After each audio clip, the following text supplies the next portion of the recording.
Everyone's been talking about Jeffrey Dahmer lately, so today I'm trying to find a moral justification for cannibalism. Humans have been murdering each other for thousands of years, so it's okay to murder. No. Who gets to decide who gets to live and die, right? I mean, I think there's a lot of things that we've been doing for thousands of years, but the idea is that we continue to evolve and develop a system that works better and maintains a healthier environment. He really enjoyed killing, and it brought him great pleasure. Does that make it okay? I think just because something brings you pleasure doesn't necessarily involve, being morally right or wrong. I think that porn can bring people pleasure. Everything illegal is pleasurable in a sense, but just because it's okay in your head doesn't make it's okay, right? Jeffrey says that the way he killed his victims was humane because they didn't suffer or feel anything because he drugged them. Do you think that makes it okay? I mean, if humane or doing something in a humane manner just means you limit suffering, there's a great deal of terrible things that we could all do in a humane manner, but they'd still be just as terrible and have just as much of a negative impact. He also ate their bodies, so they weren't going to waste. Does that change the morality of it? No, because the way I see it is some people would enjoy their body to be in a resting place rather than in a human resting place, if that makes more sense. It's not going to waste. That's interesting, like they were food to begin with. Let's say he found someone who was kind of dumb, had no friends, had no family. Would he be justified in killing and eating them? Not justified, but I think you're causing less pain than if you were to kill someone who did have a lot of social connections. And so I would say it's not as bad comparatively, but obviously it's still not right. If instead of murdering humans, he had been eating dogs, stray dogs, would that also be bad? Yes, in my book, that's psychotic. We domesticate those for pets and stuff. That's still on the scale of 1 to 10, it's a 12 for me. I feel like one thing that makes us uniquely human is our ability to form emotional attachments to each other. And so dogs obviously do form emotional attachments, but not to the same extent. And we don't bond with them as much as we do with humans, at least not normally. And so I feel like killing a dog, you're hurting less people and other animals in the grand scheme than when you kill a person, because the emotional attachments are stronger. What is it about dogs? You said domesticating, but do they also have kind of inherent moral worth, experience of life, or what is it about them that would make that bad? I think it's all personal. I think because you see a lot of religions where other animals are very important to them. I think it really depends on who you are specifically and culture-wise too, but I mean, I could never eat a dog. Let's say I found a human who couldn't form emotional attachments in the same way that other humans can. Would that be the same as killing a dog? Yeah, I would say it's fairly equivalent. If I thought it was okay to eat a dog, would that make it okay? If you said it was okay to eat a dog, I guess in America you would get a lot of heads turned in the opposite direction. Mm-hmm. But yeah, I guess if where you were at, it was okay to eat dogs, then yeah, I would say it would be morally okay to eat a dog. But let's say instead of dogs, he was eating pigs. Would that be okay? I'm a vegetarian, and so when it comes to mammal life, I see it as very equivalent. I don't have the same regard for reptiles and fish because I don't think they have the same emotional capacity that mammals do.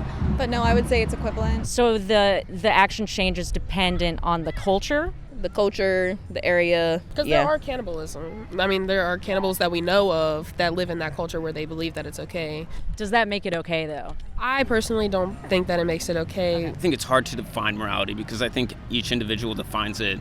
It's very subjective, I would say. Yeah, it's a subjective concept that we're... Sorry, I have some... Go ahead. It's a subjective concept that we are continuously trying to incorporate into developing legalities. I guess I kind of want to separate culture from morality because there are some cultures where, it's cultural for men to rape their wives. I would say that's bad everywhere. What do you think? Yeah, bad everywhere. There are places in Africa where it's normal for women to have their clitoris removed, and if they bleed outright, then they assume that that child is from the devil, and they will actually murder the child.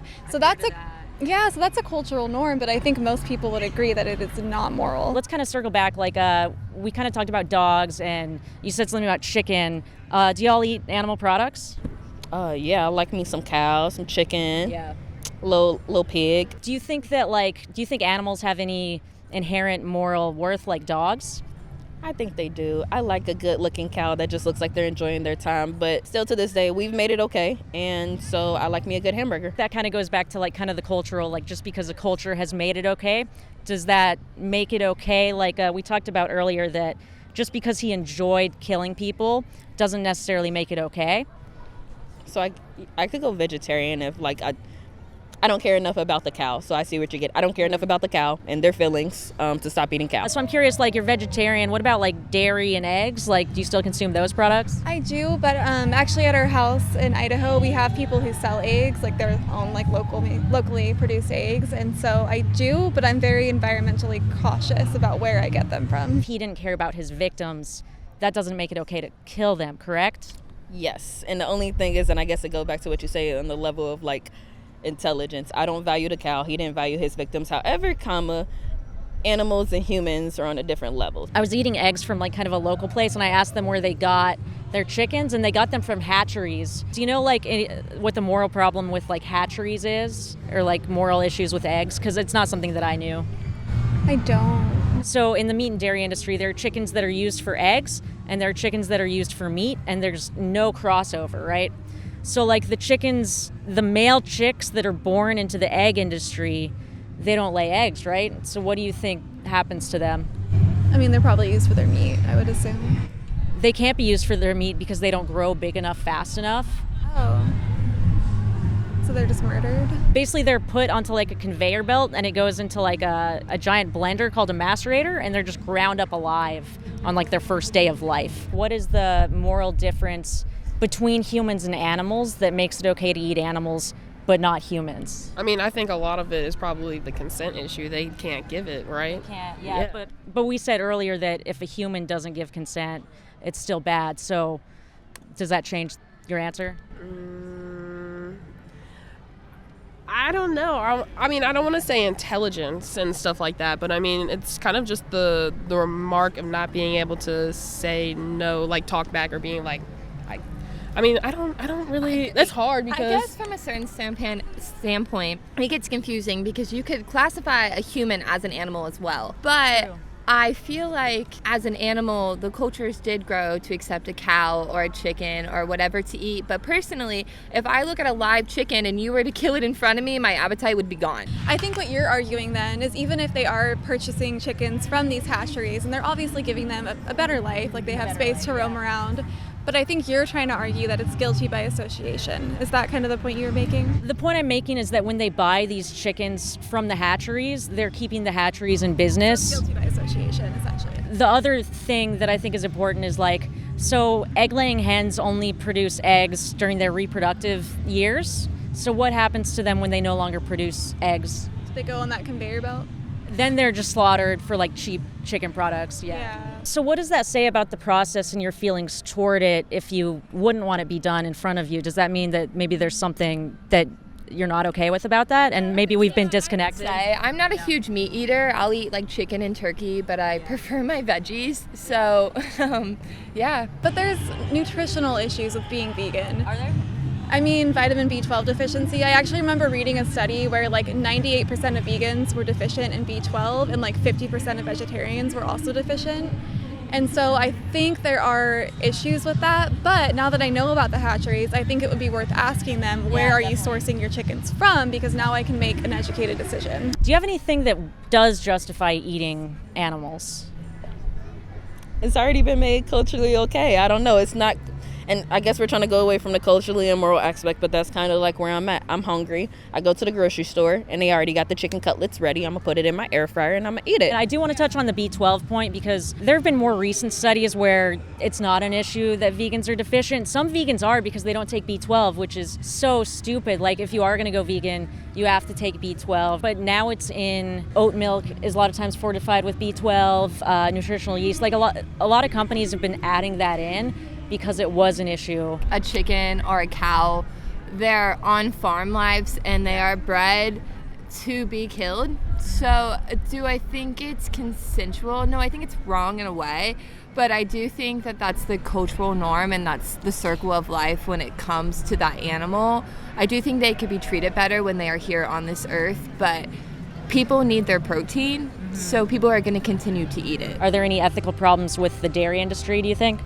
I mean, definitely. Like so those cows are kept in those really tight enclosures until they're no longer able to produce milk, and then at that point they're just slaughtered and used for their meat. So obviously that's a pretty grim lifestyle. Let's say Jeffrey Dahmer had found a way to breed people into existence and then kill them. Would that make that okay?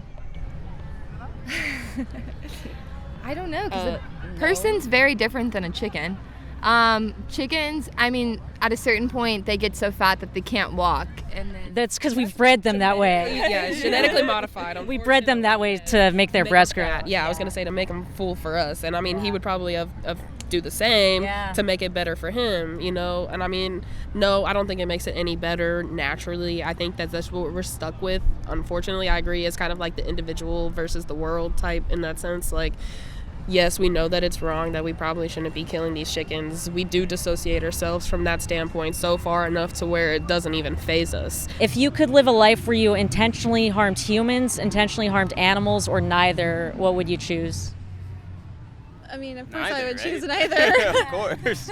Like, is that a trick question? Yeah, no, neither. If I had to live a life, I would intentionally, I put more life value on humans, so I would harm the animals to make sure I get my food. Even though we're not in a survival situation where you have to eat animals. Oh, we're saying we're not in a survival situation where I have to harm animals? Yeah, like we're in a time where there's different types of food. Oh, and we're advanced, utopia, we get our, oh, cool. I'll get my protein from beans and pills, yeah. Harm nobody, yeah. Cool. So could you do that now? Probably not. I don't see enough of it, honestly. I've tried to change my diet, and personally, I feel like It's expensive. It's expensive, and it takes, yes. So They make the healthier lifestyle more expensive. the cheapest foods are like beans, pasta, rice, vegetables, and it's actually 30% cheaper to cut out animal products. The thing that I was surprised by was I made this change a couple years ago. I was shocked by how many options there were. Things that I had never even noticed were suddenly very apparent to me. Do you think like being vegan, if you found out that, you know, you could do it, it was nutrient good, do you think that would be more in line with that choice? That's honestly my only hesitation for going fully vegan. I'd have to do more research on it, but I just wonder if I could truly thrive not having any animal products whatsoever. Yeah, and I'd love to give you resources so you can look into that, because I don't want people to just believe what I say. I'd much rather have you do your own research. I would definitely pick neither. As a lifestyle change today, I think that it would definitely take an adjustment, but I mean, it could be something that you can work towards. Yeah, you know, baby steps. Thanks for watching today. If you enjoyed this, hit that like button. Special thanks to my morally superior patrons, Amy, Andy, Deepak, and Rebecca.